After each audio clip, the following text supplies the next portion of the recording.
आपका भी यही सवाल है? हाँ बताइए। आफ्टर सिलेक्शन आपकी चॉइस है कि आप पढ़े या ना पढ़े। जैसे आप मसूरी जाएंगे ट्रेनिंग पे, तो मसूरी में एग्जाम्स होते हैं, बहुत सारे पास करने होते हैं। तो जनरल ट्रेंड ये है कि जो बच्चे यहाँ ही इसमें टॉप करते हैं वहाँ फेल हो जाते हैं, क्योंकि वहाँ कंपल्शन नहीं है, कोई ऐसा मोटिवेशन नहीं है कि आप एग्जाम को पास करें, बस ये कि पास करना पड़ता है फाइनली। वहाँ कोई नहीं पढ़ना चाहता है, वहाँ सब मौज में रहते हैं एकदम।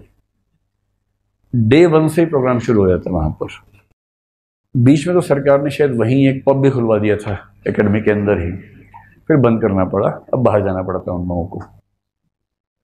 वहाँ दिन भर प्रोग्राम चलता रहता है, मतलब पढ़ाई तो होती है, ट्रेनिंग भी होती है, पर वहाँ सीरियसनेस बहुत कम रहती है, जैसा मैं जानता हूँ, जितना मैं जानता हूँ। अब उनके सामने क्राइसिस क्या होता है कि यूपीएससी ने देश भर में से चुन के कुछ लोग भेजे जो वहां जाके फेल हो गए।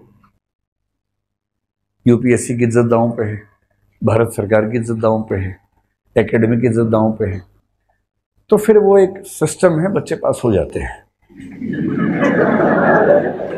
जैसे यूनिवर्सिटीज में, गांव में, स्कूल में होते हैं ना पास भाई। सीबीएसई में सारे बच्चे 95% ले आते हैं आजकल, 90 से कम किसी को नहीं मिल रहा। एक हमारे पड़ोस का बच्चा फेल होने वाला था, उसका 90+ आ गए, तब से मुझे सीबीएसई भरोसा ही खत्म हो गया है। आजकल तो हर बच्चा कमाल कर रहा है, वो बच्चा नहीं कर रहा है, सिस्टम कर रहा है।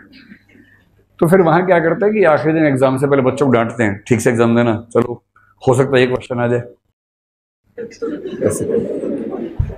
और क्वेश्चन पेपर के टाइम पे इन्विजिलेटर जो होता है किसी जरूरी काम से चला जाता है बाहर, राम राज्य स्थापित हो जाता है थोड़ी देर के लिए, लोग आपस में मिलके समाजवाद ले आते हैं, सबको बराबर अंक मिले, तो मार्क्स का समाजवाद, कार्ल मार्क्स नहीं, MARKS, वो वाला मार्क्सिज्म एस्टेब्लिश होता है। तो पढ़ना पड़ता है मसूरी में या जहां भी आप जाएंगे। अगर IRS में जाएंगे तो नागपुर में पढ़ना पड़ेगा, पढ़ना चाहिए, क्योंकि आप जिस सर्विस में काम करेंगे अगर आप ठीक से नहीं पढ़ेंगे ना, रोज मजाक बनेगा आपका, बड़ा खराब लगता है। IRS ऑफिसर्स को मैंने देखा है मजाक बनवाते हुए, आप उनकी हालत सोचेंगे ना, घबरा जाएंगे। हैं क्या होता है कि उनको, जैसे मान लीजिए इनकम टैक्स में चले गए, IRS IT एक सर्विस है, एक IRS GST है।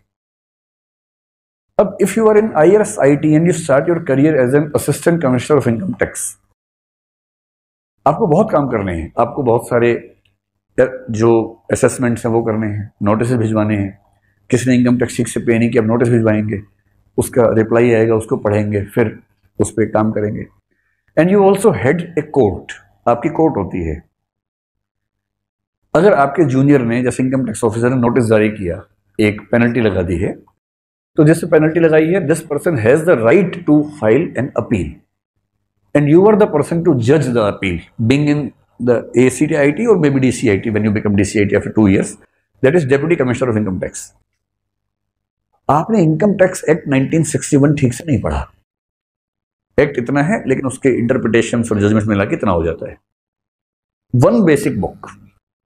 और जो यूपीएससी के लिए 50 बुक्स पढ़ता है, उसके लिए एक बुक पढ़ना कौन सी बड़ी बात है, पढ़ ही सकता है, पर नहीं पढ़ते हैं बहुत लोग। फिर क्या होता है, अब सोचिए, आपके ऑफिसर ने एक नोटिस निकाला, जिसपे निकाला उसने केस कर दिया, अपील डाल दी, आप जज बन के बैठे हैं। एक वकील सरकार की तरफ से आपके सामने आया है जो इनकम टैक्स में पारंगत है एकदम, और दूसरा पक्ष एक चार्टर्ड अकाउंटेंट प्लस लॉयर को लाया है जो 30 साल से इनकम टैक्स पे ही काम कर रहा है, वो आपके सामने खड़ा है। वो बोलना शुरू करता है कि sir, if we see section this of income tax act 1961 and the judgment given by Honorable Supreme Court in 1972 with the name of this, third para, second line। आप ऐसे देखते रहते हैं उसमें, अच्छा गुड, आपको कुछ नहीं पता और फैसला आप करेंगे। उधर से दूसरा 4 केस बता रहा है, 4 केस लॉज वो बता रहा है, 4 वो बता रहा है। फिर जज साहब क्या होता है, कुछ दिन के बाद ऐसे कहते हैं, अच्छा अच्छा आपने पढ़ाया वाला, good good good good good, इसने नहीं पढ़ा हुआ है। फिर बाद में बोलता है सुन लिया, द जजमेंट इज रिजर्व्ड 7 दिन के लिए।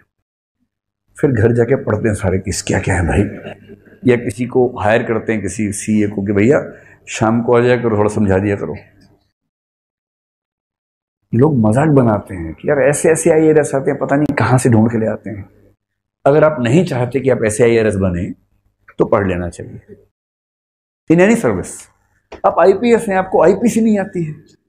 IPC I hope you know, जो खत्म होने वाला शायद अभी तो नहीं हुआ है। इंडियन पिनल कोड आपको ना पता हो, CRPC ना पता हो, क्रिमिनल प्रोसीजर कोड। सारा खेल CRPC और IPC का है IPS की जिंदगी में। और एक एविडेंस लॉ है, एविडेंस एक्ट है। अगर IPS बनना है, अच्छा IPS, एक तो होता है कि IPS बन के धाएं धाएं धाएं धाएं कर रहे हैं हर जगह, वो तो एक छोटी बात है। गाड़ी से उतरे 4 कैमरा मैंने स्लो मोशन में रिकॉर्ड करवा रहे हैं और पीछे बैकग्राउंड में गाना लगवाया और चलवा दिया यूट्यूब पे और मस्त हो रहे हैं लाइक्स देख देख के, ये तो बचपना है। अगर आप IPS बने तो फिर इसका मतलब है कि जिस जिले में आप हैं उस जिले में क्रिमिनल की रूह कांपती है। क्रिमिनल्स के व्हाट्सएप ग्रुप पे क्या चल रहा है, भैया इस जिले में नहीं करना है, जिला बदल लो।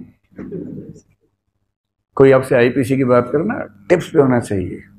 कोई बोले सर IPC सेक्शन 380 में जो सेकंड क्लॉज है उसमें ये आपेंगे, थर्ड भी पढ़ लेते। थर्ड क्लॉज में ये भी तो लिखा है, and that is provided in context of clause 3 you have to interpret clause 2। वकील को घबराना चाहिए आपसे IPC के मामले में, CRPC के मामले में। खैर इन्होंने कहा सर IAS बनने के लिए पढ़ लूंगा, क्या उसके बाद ही पढ़ना पड़ेगा? हाँ पढ़ना पड़ेगा, जिंदगी भर पढ़ना पड़ेगा। और सरकार जिस मूड में है, जब तक IPC रटोगे IPC हट जाएगा, कुछ नया आ जाएगा, फिर वो पढ़ना पड़ेगा। IAS को ज्यादा पढ़ना पड़ता है क्योंकि वो IPS को भी एक तरह से अपने अंडर उसको ऑब्जर्व करना होता है कि सब चीज ठीक चल रही है। So if you are studying for civil services so that you have not to study throughout your life after getting selected, the answer is no. You will have to study throughout your life.